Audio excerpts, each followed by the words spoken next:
So, Yes. hi everybody. Hi everybody. Today we have Miss Diksha Gupta, all the way from Rajasthan, from Clay Botic. Welcome, Diksha ji, to our podcast show.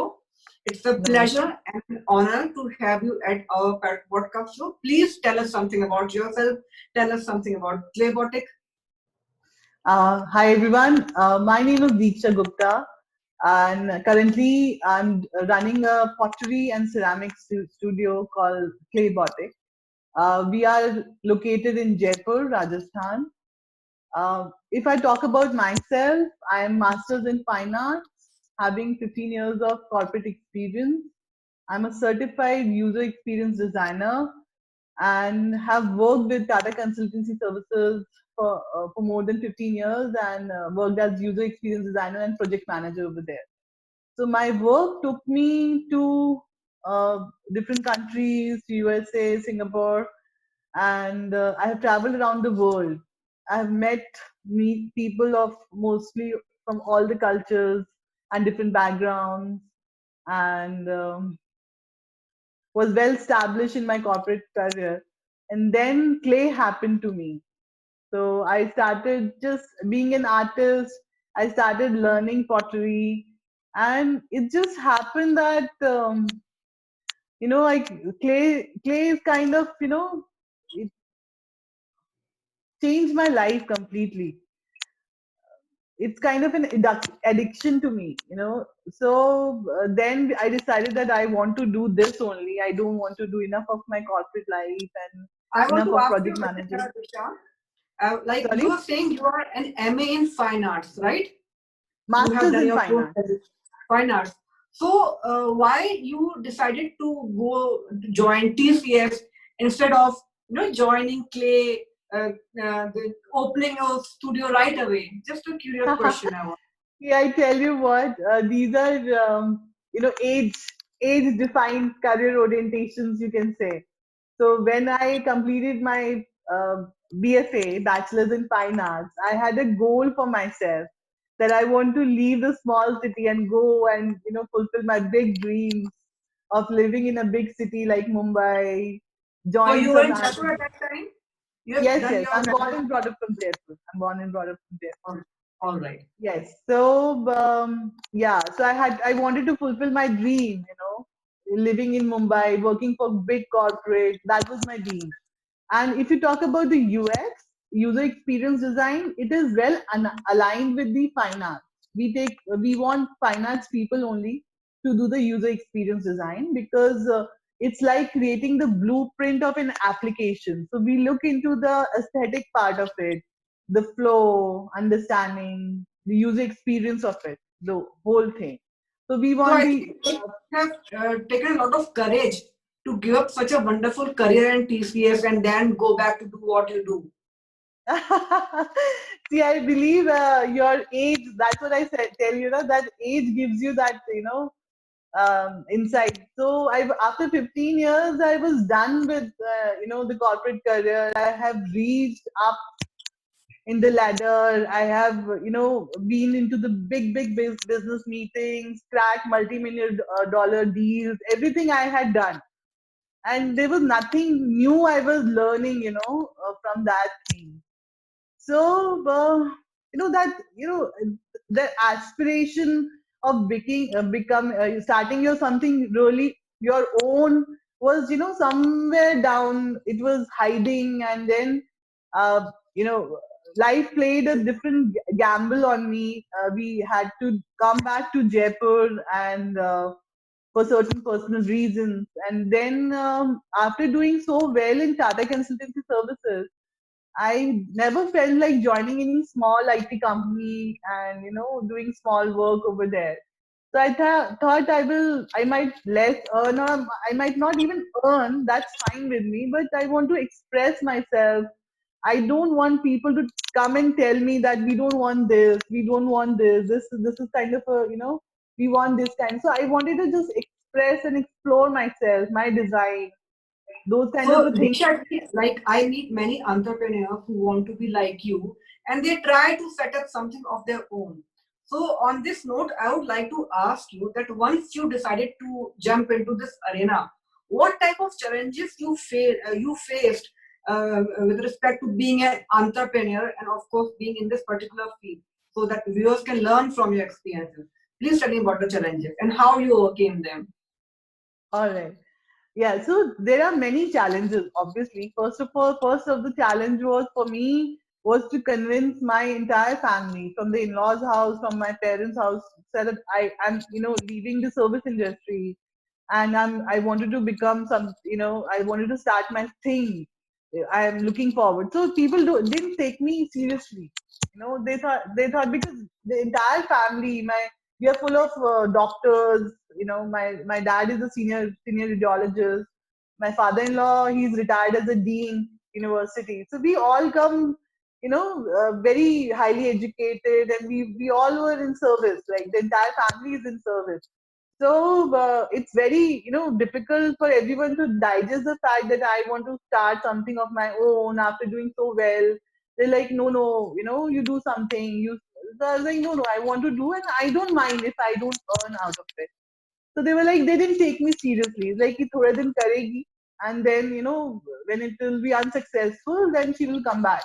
She will come back." Okay. And again, you need to start, because nobody will, when people don't trust you or people don't believe in you, they will not finance you. So finance is a big, anything you want to start with.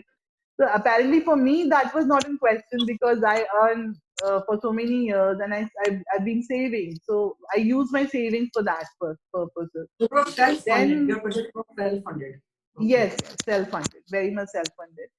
And then there was a challenge of keeping it low, because I was just trying the waters at that time. I didn't want to raise my burden overheads like immensely. You have rent, you have people coming in for cleaning, you have people for assistance, you have electricity bill coming in. So that was a big challenge for me, how to keep it low. So I figured out a place in my house only, which has a separate entrance.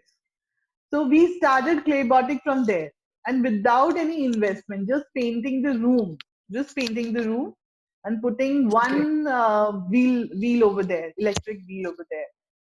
So even Okay. I can show you my first wheel. It is I'm sitting in my studio if you like. Please, A lot of please show sorry. the that. Yeah, Yes, I'll yes, be happy to see that. Show me. yeah, yeah. So this is my studio. Okay. Very nice. Yeah. So this is all hand built. I built this. I painted this the entire studio, Okay. and I can't see the loom yet. Okay, so there it is. This is the electric loom, right? this is my first machine. You can see. Yeah, I can see that. Yeah, yeah. This was my first wheel. Then We for about a year, we went like that only with one wheel, and people started coming in. It's just that we people started coming in, and that was like overwhelming for me. I still remember so the first day. again my question, like, how do you approach your customers and how they came to know about clay botting? I really Because don't you know. So, being a word of UX mouth. designer, being from IT, I just created one page for me as Claybotic. We created the Okay. logo, and because designing comes natural to me, I have spent 15 years in that area. So I designed one page, and I told HTML developer, he charged me 2,000 rupees. Okay, Right. to create just a page, because this was just a page. There was contact details and what we do, and that's it. Nothing is there. Logo was there, and address was there. Okay, and our pictures, obviously, the studio pictures Mhm. were there. And at that time, we were starting new, so there were no workshop pictures, there were no product pictures, obviously. Mhm. So we started that, and it was there on the on web world, Google पे था. And apparently I got a call or WhatsApp, or I don't know, I remember. Yeah. So this person was telling, I want to come tomorrow for the workshop. I was like, how did he come to know about me? We just like weeks back, we had just uploaded the page and everything. Like, yeah, yeah, most welcome, you come. And that's how people started coming in. And it's just a luck, I would say, that I have received so much love, so much love. We started in the year 2016, and now Okay. this is Was that? 2020. But we Mhm. have received so much love from the people. I can't express that thing.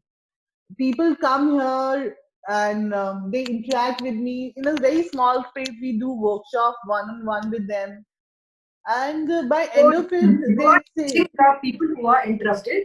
Clay Botic is teaching people who are interested in pottery, and then you are selling also to customers all across the world as well yes, as in yes. So I Germany. will tell you about our model.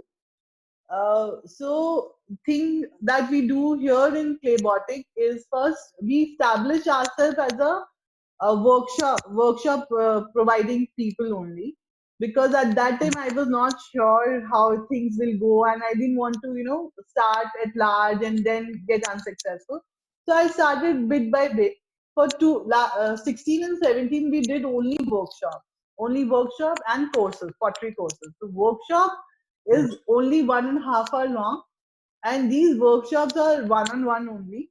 So here you can come, we teach you, we tell you everything about clay, like what are the processes, what are the steps involved in pottery making, everything we tell you. And then we you make a pot of your choice with the help of the instructor. Okay. So Diksha, And who would be these people who would be interested in attending your workshop? Are these people from corporate or just students who want to do some hobby courses, or are they very serious learners who want to do set up their pottery, studios? I What would can you say tell me that about I the have people? seen all the ages. Like there is no age, because see, there's the specification this clay has. This clay will make you go back to your childhood. All right. Really. And I have seen these things in, when we started when we do these workshops. So I have people coming in, just they have not explored clay for it. They are not artists. They are from finance background. They were old people also, 70 plus people, children also, people coming in from business also, youth obviously, they come. There are serious learners also. They come for the course. But if we talk about workshop, everybody is interested in at least touching clay, and try to feel how, and I've seen people going back to their childhood. They're just going mad with clay. It's like So aap where do mat you get sikhao. this clay from? Where do you get this clay from, Diksha ji? Is it difficult to procure? Where do you No, get it? no, no, it is not difficult to procure. So there are variety of clay. There is Mhm. terracotta. Terracotta is the normal Indian clay stoneware. Okay. Then second type of clay is stoneware, which is ceramic clay. We mostly work in ceramic clay, stoneware. And then there is third kind of clay, which is porcelain, which is not in India, which is not available in India, which we need to procure from China. But I mostly work with stoneware. I don't work with terracotta, and I don't work with porcelain. See, if you have a big setup, you have a really big area, then you can separate your instruments, your wheels, because you cannot mix materials. If you're working Okay. with terracotta, all your instruments, wheels has to be totally different. The area has to be totally different. If it get Okay. mixed with second other clay or this different material, then your at the time of firing, your product will not come out nice. So And what that way, about the painting part? Once a pot is ready or anything, the basic thing, do you also teach students how to make them more beautiful, more like the surface part of it? Is it also a yes. part of what you're doing? Yeah, so workshop is all about just the creation and exploration with clay, because it's just 1.5 hour. So pottery is something which people will not learn in 1.5 hour. You can just explore, and you can like it. Some people will like it, some people will not like it. Because it's messy at times. But I have not seen any person who would not like clay.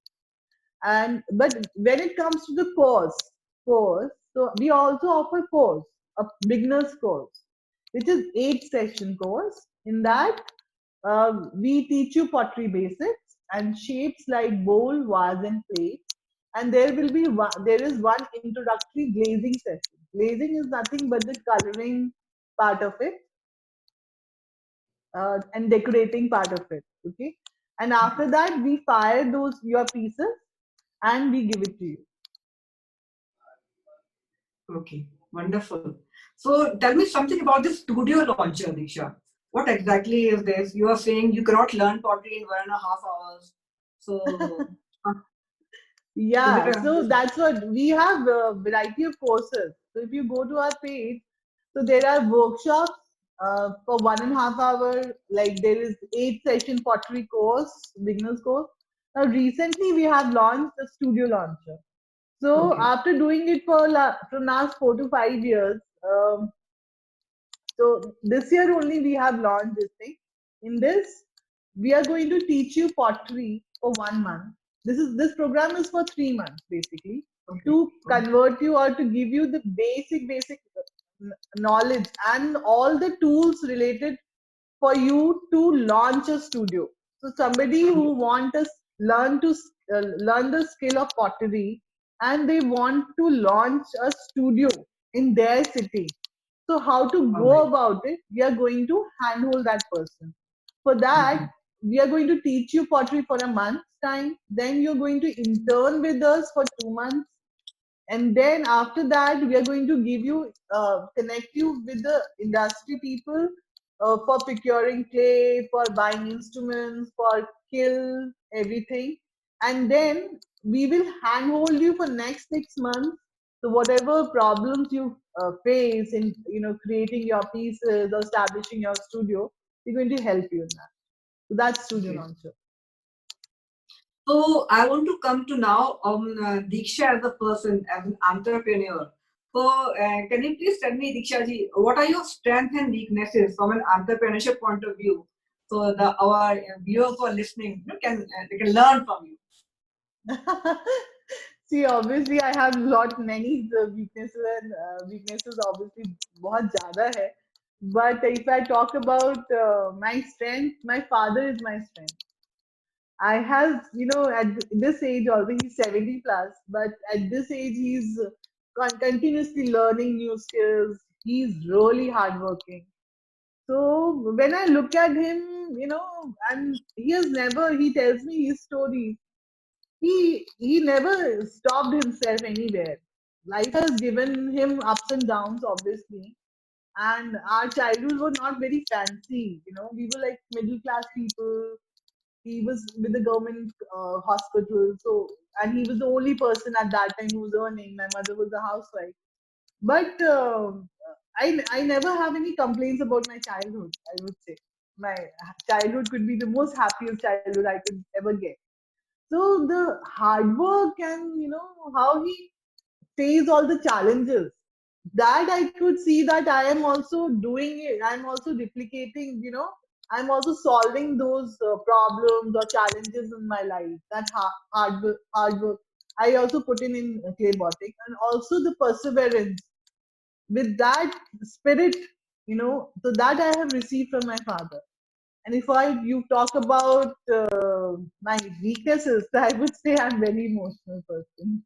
And being an artist, I think that's natural also. If you're not emotional, then you might not be able to create any, art piece. So that's aligned with an artist. You cannot. But yes, I kind, people make me fool at time, and because of if they come up with some emotions, and then I will just go with them, and get carried away and all that. So that I consider as a for an entrepreneur, you need to be stiff. You need to take the decision not based on emotions. I feel so that is my weakness. Any books you want to recommend to our viewers to build yourself up to be strong, to have nice personality that maybe you have read and you want me to read, other people to read? Anuradha ji, I can't hear you. Any books you have read to build your personality that you are recommending viewers to read to develop some skills, emotional skills, personality skills? Anuradha ji, very true. I'm not a very book person. I don't read. too many books. But if you say that how I developed being from developed my personality being from a small city and reach US or all the other part of the world, countries of the world I have reached and I've made my mark and I've done everything. So basic is like you need to have that thing to keep learning and keep improving. You need to do that. You need to have that knack of observing people, how they are doing. You might be from small city, that does not matter. But our time, when I was shifting from Jaipur to Mumbai, at that time internet was not that great. To, uh, 2001 I shifted in Mumbai, 2001. Yeah, so internet was coming in our country, it was coming in our lives. I saw my first mobile phone at that time, so now all the cities are connected, and you see a lot of videos, and you read all the reviews, and you learn so much out of Instagram, Facebook, and all that social media. But our time was not like that. We never got the opportunity to learn looking at other people.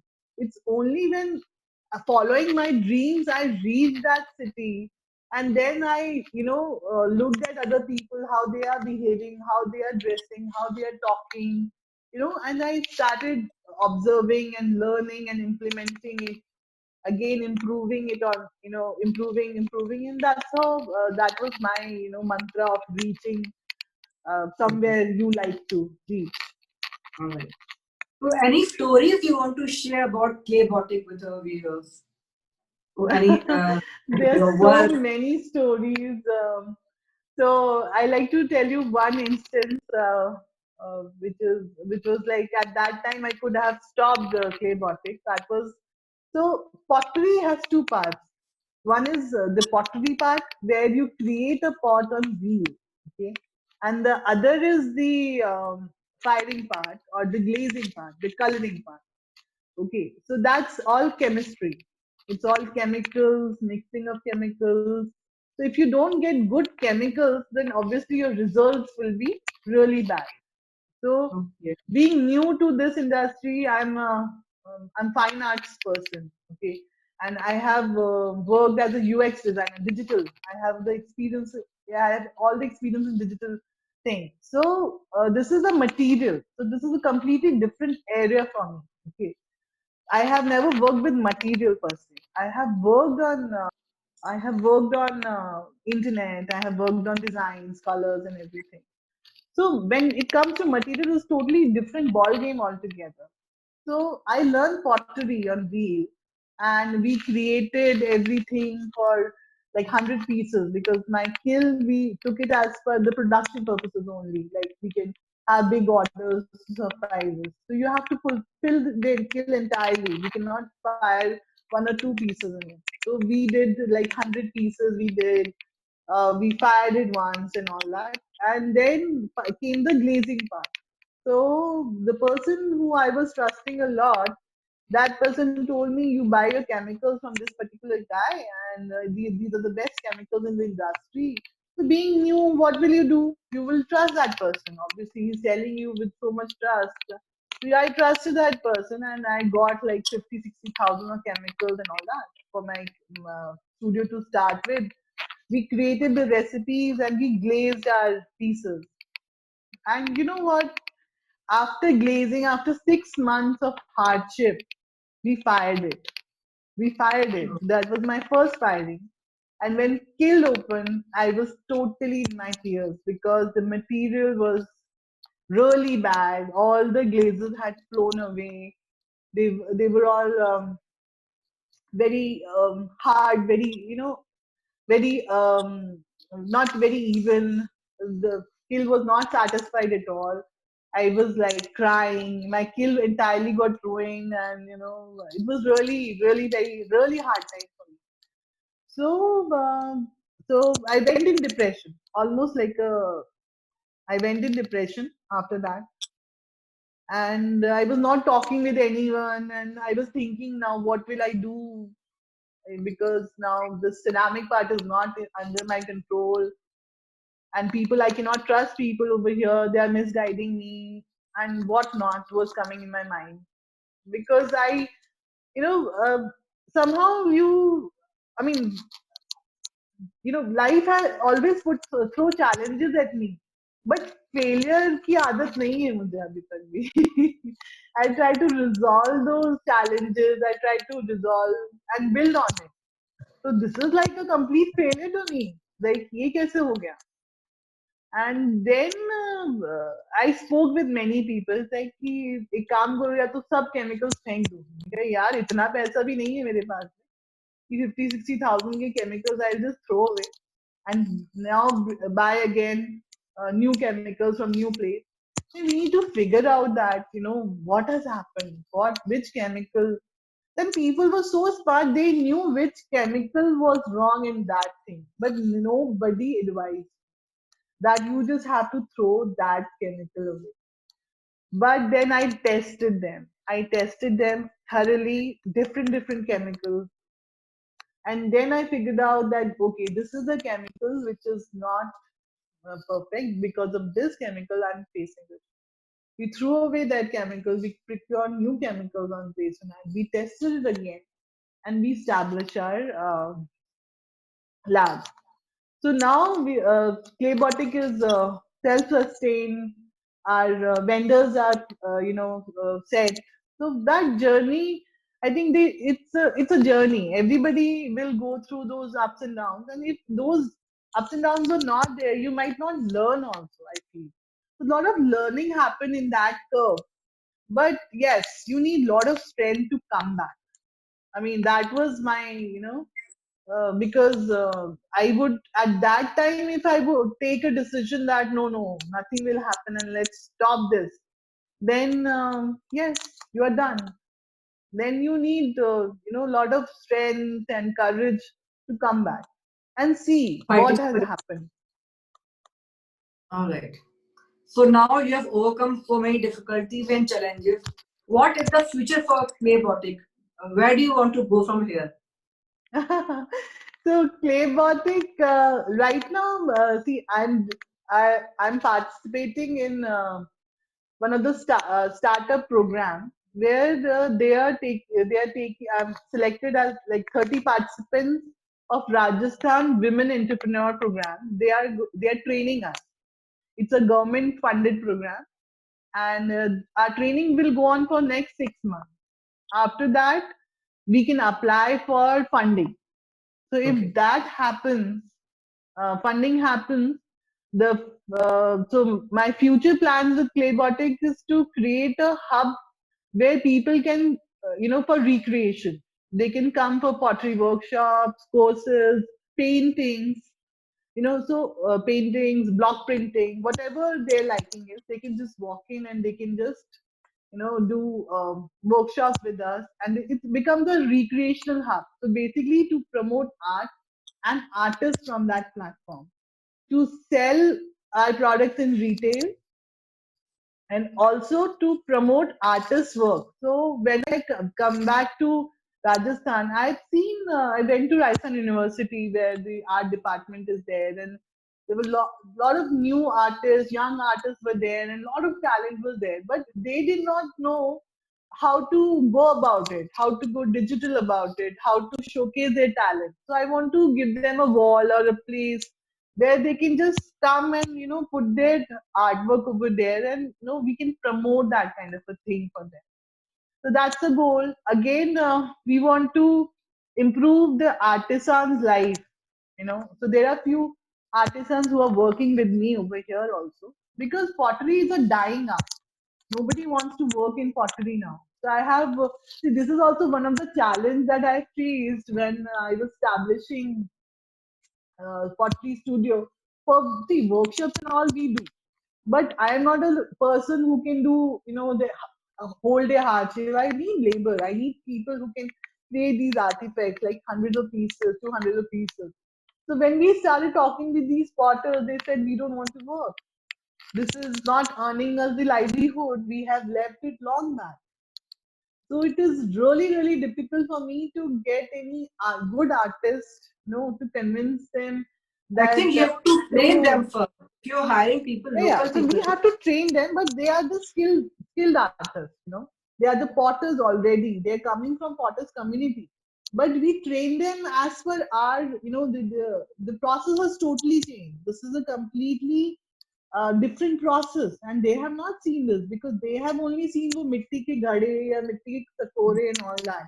Which people don't buy. They don't understand this. These marks, the handmade marks, it goes into design. high society. They go abroad. This is a lifestyle piece that we are creating. So to convince them that this is a scientific process and you will get the livelihood out of it, don't worry, we are going to take care of it. It's a big challenge. So I want to improve. We. I want to really work for these people. If I can work, I can get them more livelihood. I can protect this art. You know, people are actually nobody's. So right now, as of now, these people you are hiring, they are from Rajasthan only, Jaipur in Yes, yes, particular. Rajasthan. After, we went into villages, we went into the colonies of potters. We actually ran into the the lanes there. We stopped at most of the houses. We spoke to people. We did that kind of hard work to get people over here.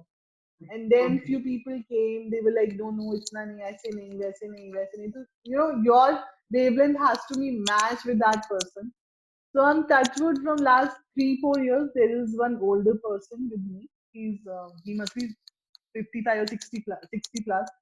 But his wavelength and my wavelength matches. So he's working for me from day one. So Okay. we work together. I set designs with him, and I call him Kaka. He's a very senior person of studio, and All right. I'm there. We set the designs with him, and there is a studio manager also. So there's Okay. a position for studio manager. So he's also working for me. This is also fine arts artist. He's also from fine arts background. Then if you talk about the team, I have a developer who's working remotely for me. There is a content writer who's also working remotely for me. So this is kind of a team that is I have right now. Okay. And you are the designer, the concept of what has to be made, the Yes, shapes I and am sizes. everything. I'm into marketing. I'm the contact person. I'm the designer. Um, I am into production. I'm doing the final touches. We are selecting, making the glazes. So I'm everything right now. People say it's a bad thing for any business, but yes, I think right now I'm. entrepreneurs have to do this. Once you are having your own setup, in the initial day, you have to do everything on your own. That's the basic rule of entrepreneurship, no? Yes. Yeah, so with Claybotic, we want to become a household name in lifestyle and home decor products. And right Very now we are exporting our products with the help of Amazon to USA, UAE, and also across globe, and also in India. In India, we get Pune, Calcutta, but not from Jaipur. I don't remember selling any pieces to Jaipurite. Seriously. all right. Very nice. So, we have come to the end of the question for this podcast. Is there any message you want to give to our viewers, Diksha ji? You're most welcome. Anything so that they can learn from you um, more. I would say, see, there are young. You guys are, if you are young, you have lot of energy, and you have big dreams. Because I interact daily basis on a lot of youngsters. They are connected with the world with the help of internet now. So they have a lot of big dreams. So don't ever give up on your dreams. But yes, there is no shortcut to success. There is no shortcut to success. You have to put in a lot of hard work in it. You have to keep pursuing your dreams, and then only you'll be able to achieve something, and then you'll be really proud of yourself that after doing such hard work, I have achieved something. So you should always pursue your dreams, but with lot of hard work. There is no shortcut to success, and you should believe in yourself. faith. You should have faith in yourself. Great. All right, Diksha ji. It was a very nice, interesting session with you. I learned so much from you today. I'm sure the viewers are also listening to it and they're learning from you. Thank you so much for your time. Thank you so much for Thank you coming so to much. our podcast show. And I wish you a great day ahead and great life ahead. Thank you once again. Thank you, ma'am. Thank you.